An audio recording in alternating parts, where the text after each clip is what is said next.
साथीहरू नमस्कार। आजको हाम्रो topic Lord Krishna engineering consultancy private limited को रूल बुक अर्थात नियम पुस्तिका सम्बन्धी रहेको छ। मूलभूत रूपले यो टपिक कम्पनीको इम्प्लोइहरूको लागि भए पनि बाहिरको साथीहरू पनि कसैले काम गर्दाखेरि कस्तो कस्तो नियम फलो गर्ने भन्ने विषयमा जान्न चाहनुहुन्छ भने उहाँहरूको लागि पनि यो उपयोगी हुनेछ। यस कम्पनीका कर्मचारीहरूले अनिवार्य पालना गर्नुपर्ने शर्त तथा नियमहरू। पहिलो नम्बरमा रहेको छ कार्यालय खुल्ने समय। यस कम्पनीको कार्यालय खुल्ने समय यानी कि अफिस आवर बिहान 9:30 बजेदेखि बेलुका 5:30 बजेसम्म हुनेछ। प्रत्येक हप्ताको शनिबार कार्यालय बन्द रहनेछ। नेपाल सरकारले सार्वजनिक बिदा दिएको दिन कार्यालय बन्द रहनेछ। कार्यालय अवधिमा 2 बजेदेखि 3 बजेको बीचमा 30 मिनेटको खाजा ब्रेक हुनेछ। माथि उल्लेखित बिदा बाहेक कुनै विशेष परिस्थितिवश कम्पनीले निर्णय गरेर बिदा दिए बाहेक प्रत्येक दिन निरन्तर कार्यालय सञ्चालित रहनेछ। त्यस्तै 2 नम्बर बुँदामा रहेको छ बिदा सम्बन्धी व्यवस्था। हप्ताको शनिबार र नेपाल सरकारले तोकेको सार्वजनिक बिदा बाहेक यस संस्थाको कर्मचारीले भई परि आउने 6 दिन पर्व बिदा 6 दिन गरी जम्मा 12 दिन बिदा लिन पाउनेछ। तर एक पटकमा लगातार 5 दिन भन्दा बढीको बिदा लिन पाइने छैन। बिदा लिनु पूर्व आफ्नो उच्च अधिकारीलाई उचित कारण सहित सकेसम्म लिखित जानकारी दिनुपर्नेछ र उक्त अधिकारीको स्वीकृति पश्चात मात्र बिदा बस्न पाइनेछ। बिरामी भएको खण्डमा 1 वर्षमा बढीमा 12 दिन बिरामी बिदा लिन पाइनेछ। तर बिरामी बिदा सकेर कार्यालयमा हाजिर हुँदा मेडिकल सर्टिफिकेट सहितको निवेदन पेश गर्नुपर्नेछ। घर बिदा, प्रसूति बिदा, प्रसूति स्याहार बिदा, क्रिया बिदा आदिको प्रावधान नेपाल सरकारको कानुन बमोजिम हुनेछ। माथि उल्लेखित बिदा बाहेक संस्थाको कुनै पनि कर्मचारी अनुपस्थित रहेमा सो दिनको तलब कट्टा गरिनेछ र कार्यालयलाई स्पष्टीकरण दिनुपर्नेछ।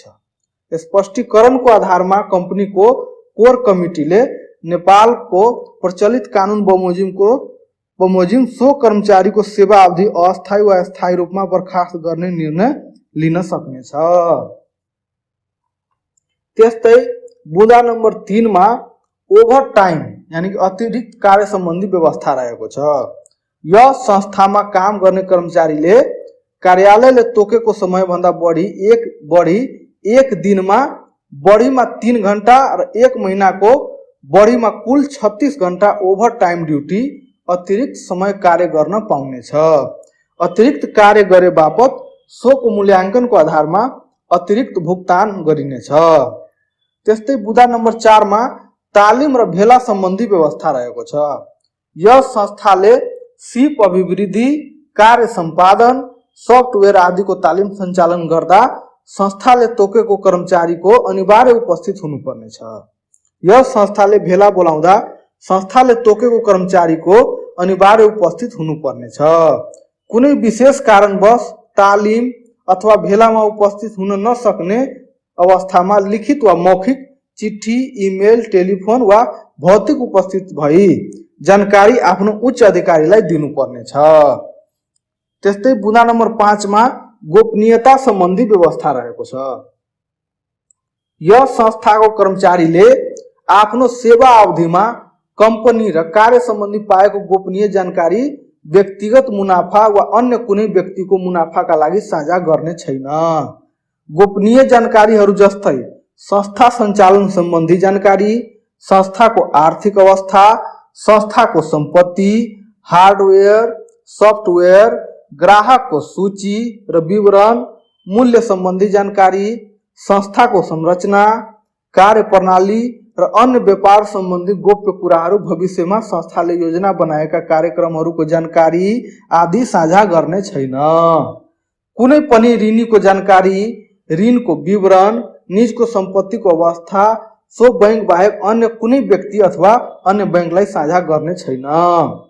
माथि उल्लेखित गोप्य जानकारीहरू र संस्थाको ट्रेड सेक्रेट व्यक्तिगत मुनाफा वा अन्य कुनै व्यक्तिको मुनाफाको लागि साझा गरेको पाइएमा कम्पनीले सो कर्मचारीलाई बर्खास्त गर्न सक्नेछ र नेपाल सरकारको प्रचलित कानुन बमोजिम सजाय दिलाउन सक्नेछ। त्यस्तै बुँदा नम्बर 6 मा कार्य सम्पादन तथा मूल्याङ्कन सम्बन्धी नियमहरू रहेको छ। यस संस्थाको कर्मचारीले प्रत्येक दिनको कामको विवरण डेली प्रोग्रेस रिपोर्ट मार्फत दिनुपर्नेछ। यस संस्थाको कर्मचारीले प्रत्येक महिनाको प्रगति विवरण मन्थली प्रोग्रेस रिपोर्ट मार्फत दिनुपर्नेछ। कर्मचारीको कार्य सम्पादनको मूल्याङ्कन निजद्वारा प्राप्त daily progress report, monthly progress report, हाजिरी, निजको आचरण र व्यवहार आदिले लेखाजोखा हुने र सोही आधारमा प्रोत्साहन र बढुवा घटुवाको व्यवस्था गरिने हुनाले उक्त कुरामा विशेष ध्यान दिई कार्य गर्नुपर्नेछ। डेली प्रोग्रेस रिपोर्ट र मन्थली प्रोग्रेस रिपोर्टको नमुना यसै साथ संलग्न गरिएको छ। त्यस्तै बुँदा नम्बर 7 मा कर्मचारीको आचरण र व्यवहार सम्बन्धी व्यवस्था रहेको छ। पदीय मर्यादा कायम राख्नुपर्ने। यस संस्थाका कर्मचारीले आफ्नो पदीय जिम्मेवारीको पालना गर्दा सदैव राष्ट्र र यस संस्थाको बृहत हितलाई ध्यानमा राखी राष्ट्र र संस्थाप्रति वफादार रही आफ्नो पद तथा सेवालाई मर्यादित बनाउन सदैव सकारात्मक रही आफ्नो पद अनुरूपको जिम्मेवारी तदारुकताका साथ प्रचलित कानुनको अधीनमा रही पूरा गर्नुपर्दछ। उचित र समान व्यवहार गर्ने। यस संस्थाका कर्मचारीले जात, धर्म, भाषा, लिङ्ग, उमेर, राजनीति वा सामाजिक हैसियत, भौगोलिकता, राजनीतिक दृष्टिकोण, पहुँच वा अन्य कुनै पनि आधारमा भेदभाव नगरी सबैलाई सम्मानका साथ उचित र समान व्यवहार गर्नुपर्नेछ। कार्यालय समयमा कार्यालयसँग सम्बन्धित काम मात्र गर्नुपर्दछ र कार्यालयको सामान तथा सुविधाहरूको दुरुपयोग गर्नु हुँदैन। काम कारबाहीमा निष्पक्षता कायम गर्ने। यस संस्थाको कर्मचारीले आफ्नो पदीय जिम्मेवारी कसैको अनुचित प्रभाव, प्रलोभन, दबाव, भनसुन वा कुनै आग्रहबाट प्रभावित नभई कसैप्रति कुनै पनि किसिमको पूर्वाग्रह वा दोष नराखी स्वतन्त्र र निष्पक्षताका साथ पालना गर्नुपर्नेछ र कार्यालयको काम कारबाहीसँग सम्बन्धित व्यक्ति अथवा संस्थासँग कुनै लेनदेन व्यवहार गर्न वा आफ्नो पदीय कर्तव्यमा असर पर्ने गरी कुनै व्यक्ति वा संस्थाको कुनै किसिमको उपहार, दान वा चन्दा स्वीकार गर्न, लिन तथा कुनै किसिमबाट जुनसुकै प्रयोजनको लागि चन्दा, दान वा सहयोग उठाउने काममा प्रत्यक्ष वा अप्रत्यक्ष संलग्न हुने छैन। स्वार्थ रहेको विषयमा जानकारी गराउने। आफ्नो कार्यालयसँग सम्बन्धित कुनै काम सम्बन्धमा कुनै व्यक्तिगत स्वार्थ रहेको भएमा सो कुराको जानकारी आफ्नो उच्च अधिकारीलाई दिनुपर्नेछ। परिचय पत्र पोसाक लगाउनु पर्नेछ। राजनीतिक तटस्थता कायम गर्नुपर्नेछ। पारदर्शिता कायम गर्ने। सेवा प्रवाह। आफूलाई सुम्पिएको जिम्मेवारी छिटो, छरितो, पूर्ण र गुणस्तरीय रूपमा निर्वाह गर्न सदा प्रयत्नशील रहनु पर्दछ। गुनासो व्यवस्थापन। आफ्नो कार्यालयबाट गरिने सेवा प्रवाहको सम्बन्धमा आएको गुनासो प्रति सधैँ संवेदनशील रहनु पर्नेछ र त्यस्ता गुनासोहरू सकेसम्म कम आउने गरी आफ्नो कार्यशैलीमा सुधार गर्दै जानुपर्नेछ। कानुनको जानकारी र पालना। कम्तीमा पनि आफ्नो कामसँग सम्बन्धित सबै कानुनको जानकारी राख्नु पर्नेछ। पेसाको सम्मान गर्नुपर्नेछ। आफ्नो क्षमता विकास गर्न प्रयत्न गर्ने। गुणस्तरीय रूपमा कार्य सम्पादन गर्ने। व्यावसायिक मापदण्डको पालना गर्ने र निर्देशनको पालना गर्नुपर्ने। कार्यालयको कामको सम्बन्धमा आफूभन्दा माथिको पदाधिकारीले दिएको निर्देशनलाई शीघ्रताका साथ पालना गर्नुपर्नेछ। आर्थिक अनुशासन र सदाचारिता। आफ्नो काम कारबाही आर्थिक रूपमा मितव्ययी तथा किफायती पूर्वक गर्नुपर्नेछ। व्यक्तिगत आचरण। आफूभन्दा माथिका कर्मचारी प्रति उचित आदर भाव देखाउनु पर्दछ र आफूभन्दा मुनिका कर्मचारी प्रति उचित व्यवहार गर्नु पर्दछ। जुवा खेल्ने, तास खेल्ने तथा सार्वजनिक रूपमा जाँड रक्सी सेवन गर्ने वा अन्य त्यस्तै समाजमा निन्दनीय हुने कार्य गर्न वा त्यस्तो व्यवहार प्रदर्शन गर्न हुँदैन। जानकारी गराउनु पर्ने। यस संस्थाको कुनै पनि कर्मचारीले कुनै गैर कानुनी कार्य वा आपराधिक कार्य गर्न लागेको, गरिरहेको वा गरेको जानकारी प्राप्त भएमा सो विषयमा तुरन्त कार्यालय प्रमुखलाई जानकारी गराउनु पर्नेछ। त्यस्तै बुँदा नम्बर 8 मा साइट निरीक्षकको काम र कर्तव्य रहेको छ। साइट निरीक्षकले साइट इन्जिनियर फिल्ड अनुगमन यानी कि साइट भिजिटमा निस्किनु पूर्व सो कुराको जानकारी आफ्नो उच्च अधिकारीलाई गराउनु पर्नेछ। साइट निरीक्षण गर्न जाँदा फिल्ड भिजिट रिपोर्ट, कलम, टेप, स्केल, रुलर, डायरी आदि अनिवार्य लिएर जानु पर्नेछ।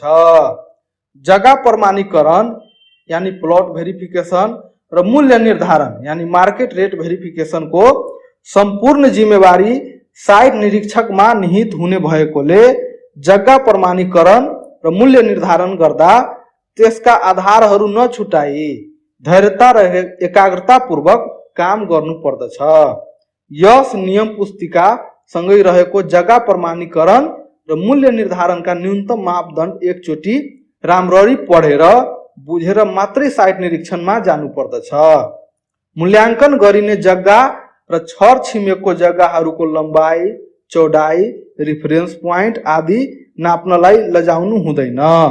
सडकको चौडाई, किताको मोरा आदि ध्यानपूर्वक नाप्नु पर्दछ र आफूलाई चित्त नबुझेको कुरा सबै फिल्ड भिजिट रिपोर्टमा टिप्नु पर्दछ। साइट निरीक्षकले साइट निरीक्षण गर्दा बखत अनिवार्य फिल्ड भिजिट रिपोर्ट तयार गर्नुपर्छ र कार्यालयमा फर्केपछि निजको हस्ताक्षर सहितको उक्त रिपोर्ट कार्यालयमा बुझाइ दर्ता गराउनु पर्दछ। साइट निरीक्षकको सूचना गलत दिएको, साइट निरीक्षणको सूचना गलत दिएको, निरीक्षण गर्ने बेला नियमको पालना नगरेको कारणले गडबड भएको, कसैको मिलो मतोमा काम गरेको, कुनै बहका, प्रलोभन, स्वार्थ आदिमा परि काम गरेको पाइएमा प्रचलित कानुन बमोजिम सजाय हुनेछ। त्यस्तै बुँदा नम्बर 9 मा रिपोर्ट लेख्ने कर्मचारीको काम र कर्तव्य रहेको छ। रिपोर्ट तयार पार्ने कर्मचारीले साइट भिजिट पश्चात साइट निरीक्षक यानी कि साइट इन्जिनियरबाट कागज पत्रहरू अर्थात् डकुमेन्टहरू सङ्कलन गर्दा फिल्ड मूल्याङ्कन गर्न चाहने न्यूनतम कागजात फिल्ड भिजिट रिपोर्ट है, घर जग्गाको फोटो यानी फोटोग्राफ, गुगल कोर्डिनेट है, त्यस्तै ऋणीको फोन नम्बर र केही छुटफुट भएको अथवा सच्याउनु पर्ने कागज पत्र सम्बन्धी कैफियत रिमार्क्स है फाइलमा टिपोट गरेर एडभान्स रकम सहितको जानकारी लिई दर्ता किताबमा दर्ता गर्नु पर्दछ र फिल्ड भिजिट रिपोर्टमा आफ्नो हस्ताक्षर सहित सबै कागज पत्र संलग्न गर्नु पर्दछ। यसरी बुझेको कागज पत्रको सम्पूर्ण दायित्व निज कर्मचारीको हुने हुँदा कागज पत्र बुझिसकेपछि त्यसलाई निकै सावधानीपूर्वक राख्नु पर्दछ। यसरी कागज पत्र संलग्न गरी रिपोर्ट तयार पार्न सुरु गर्दा एकचोटि सम्पूर्ण कागज पत्र राम्ररी चेक जाँच गरी यदि केही त्रुटि पाएमा अथवा कुनै कागज पत्र छुटेको खण्डमा सोको जानकारी इमेल मार्फत कम्पनीको कार्यालय प्रमुख यानी कि अफिस हेड, साइट निरीक्षक यानी साइट इन्जिनियर र बैंकको सम्बन्धित कर्मचारी यानी लोन म्यानेजरलाई दिने र उक्त कागज पत्र पाइसकेपछि मात्र रिपोर्ट बनाउन सुरु गर्ने। रिपोर्ट तयार पार्दा रिपोर्ट लेखनको सम्पूर्ण नियमहरू राम्ररी पढी सोही अनुसार काम गर्नु पर्दछ। रिपोर्ट तयार गर्ने बखत फाइलमा कुनै किसिमको त्रुटि फेला परेमा सो कार्यलाई त्यही रोकी साइट निरीक्षक यानी साइट इन्जिनियरसँग समन्वय तथा छलफलबाट समस्याको समाधान गरे पश्चात मात्र काम अगाडि बढाउनु पर्दछ। साइट निरीक्षकबाट समाधान हुन नसकेको समस्याको बारेमा कम्पनीको कार्यालय प्रमुख यानी कि अफिस हेडलाई जानकारी गराउनु पर्दछ र कम्पनीको कार्यालय प्रमुख यानी कि अफिस हेडले समस्या हल गरी स्वीकृति दिए पश्चात मात्र रिपोर्ट बनाउन सुरु गर्नु पर्दछ। रिपोर्ट तयार भइसकेपछि निम्न कागज पत्रहरू सहित सो रिपोर्ट कम्पनीको टिममा इमेल गर्नु पर्दछ र सो इमेल चेक जाँच गरेर कार्यालय प्रमुखले स्वीकृति दिए पश्चात मात्र सो रिपोर्ट बैंकलाई फरवर्ड गर्नुपर्दछ। कम्पनीको टिममा इमेल गर्दा संलग्न गर्नुपर्ने कागजातहरू निम्न प्रकार रहेको छ। कम्प्लिट एक्सेल सीट, रिपोर्ट तयार गरेको एक्सेल सीट एट्याच गरी पठाउनु पर्छ। त्यस्तै अटोक्याड फाइल जसमा साइट प्लान र लोकेसन प्लान बनाएको हुन्छ त्यो पनि एट्याच गर्नुपर्ने हुन्छ। त्यस्तै प्रिलिमिनरी रिपोर्ट र साइट प्लान पीडीएफ फर्मेटमा पनि एट्याच गर्नुपर्दछ। त्यस्तै scan copy of complete document, यानी कि सबै कागज पत्रहरूको स्क्यान कपी त्यसै इमेल अथवा व्हाट्सएप, यदि ठुलो भएमा व्हाट्सएपमा पठाउने, यदि साइज सानै छ भने त्यही इमेलमा एट्याच गरी पठाउनु पर्दछ। त्यस्तै स्क्रिनशट अफ गुगल म्याप, त्यही रिपोर्टसँग गुगल कोअर्डिनेटको एउटा स्क्रिनशट पनि पठाउनु पर्ने हुन्छ। त्यस्तै फोटोग्राफ, त्यो घर जग्गाको फोटोहरू सानो साइजको भए त्यही इमेलमा अथवा ठुलो साइजको फोटोहरू भए व्हाट्सएप मार्फत पनि पठाउन सकिन्छ। अब नोटमा लेखिदिएकै छ, डकुमेन्टहरू र फोटोहरूको साइज ठुलो भएको खण्डमा यसलाई व्हाट्सएप ग्रुपमा पनि पठाउन सकिन्छ। त्यस्तै माल पोर्ट्रेट, सो जग्गाको न्यूनतम सरकारी मूल्यको कागजको फोटोकपी त्यसै इमेल साथ एट्याच गरी पठाउनु पर्दछ। त्यस्तै मूल्यांकन प्रतिवेदन, यानी कि भ्यालुएसन रिपोर्ट सम्बन्धी सम्पूर्ण जिम्मेवारी रिपोर्ट तयार पार्ने कर्मचारीको हुने हुँदा रिपोर्ट तयार पार्दा फिल्ड भिजिट रिपोर्ट र बाँकी डकुमेन्टमा उल्लेखित भन्दा फरक कुरा लेख्नु हुँदैन। फिल्ड भिजिट रिपोर्टमा केही त्रुटि भेटिएमा साइट निरीक्षक अथवा यानी साइट इन्जिनियरसँग छलफल गरी सो त्रुटि सच्याई पुनः साइट निरीक्षकसँग हस्ताक्षर गराई मात्र सो कुरा रिपोर्टमा लेख्नु पर्दछ। त्यस्तै कुनै डकुमेन्टमा कुनै किसिमको त्रुटि भेटिएमा सो डकुमेन्ट सच्याउन लगाई तत्पश्चात सो कुरा रिपोर्टमा लेख्नु पर्दछ। बदनियतपूर्वक मूल्यांकन प्रतिवेदन यानी भ्यालुएसन रिपोर्टमा केही हेरफेर गरेको पाएमा प्रचलित कानुन बमोजिम सजाय हुनेछ। प्रिलिमिनरी रिपोर्ट अथवा फाइनल रिपोर्ट कार्यालय प्रमुखको स्वीकृति बिना कदापि पठाउन हुँदैन। साथै फाइनल रिपोर्ट पठाउँदा मूल्यांकन दस्तुरको भाउचर यानी इन्भोइस पनि सँगै पठाउनु पर्दछ र कसको फाइनल रिपोर्ट बैंकमा गएको हो सो तथ्याङ्क डायरीमा टिपेर राख्नु पर्दछ। मूल्यांकन प्रतिवेदन यानी कि भ्यालुएसन रिपोर्टको सफ्ट कपी निकै सुरक्षित साथ राख्नु पर्दछ। साथीहरू, बाँकीको नियम यसै गरी भिडियोको पार्ट 2 मा आउनेछ। धन्यवाद। साथीहरू, यस्तै खाले अरू पनि AutoCAD, fix asset valuation, estimation and costing र रेसिडेन्सियल बिल्डिङ सम्बन्धी ज्ञानका कुराहरू हेर्न र सिक्नलाई हाम्रो च्यानल लर्ड कृष्णलाई सब्स्क्राइब गरिदिनु होला। धन्यवाद।